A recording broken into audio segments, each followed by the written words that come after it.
Naravno bogastvo les, ki ga je v Sloveniji v izobilju, je zagotovilo za trajnostni razvoj lesarstva pri nas.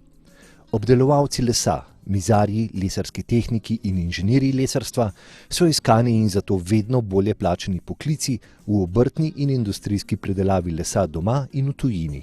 Poklic lesarja ima za moje pojme kar nekaj prednosti napram drugim poklicem. V našem podjetju opremljamo objekte javnega značaja in to je en zelo dinamičen poklic, kjer je potrebno s pohištvom opremiti vrtce, šole, knjižnice, pisarne. Se pravi, ne delaš nikoli enega in istega artikla ali pa zelo redko.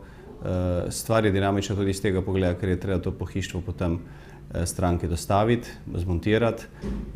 Možnosti imaš na ta način, da vidiš svet, kaj ti prodajamo po celi Evropi.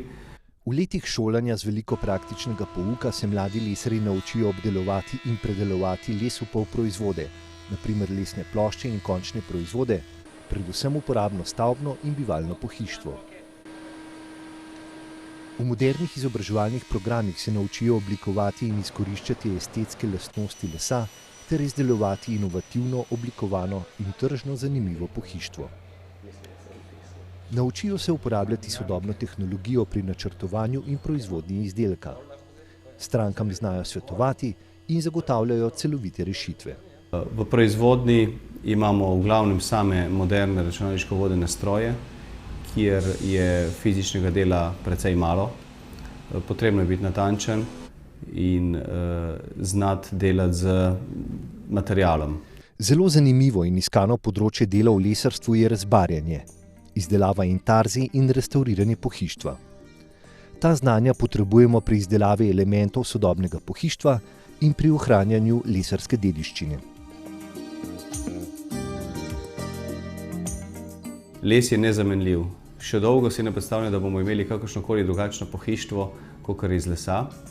In iz tega naslova nudi ta poklic neko varnost, kajti tu se stvari vseeno tako ne hitro spreminjajo, kot pa v drugih branžah. Na koncu koncev je pa še ena lepa lastnost lesa, da pohištvo ima večjo vrednost, če je lepo.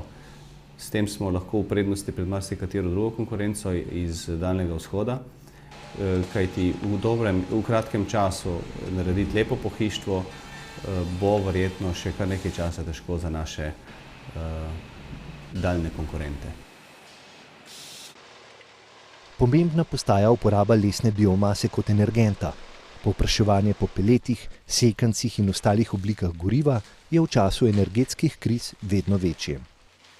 Les kot zelo fleksibilen material ima tudi še eno bistveno prednost napram drugim kovinam in to je, da se ga da lepo in enostavno obdelovati, prilagajati in zato je možnost narediti veliko izdelkov po naročilu, ki na koncu ustrežejo stranki in tistemu, ki biva v tem objektu praktično do popolnosti.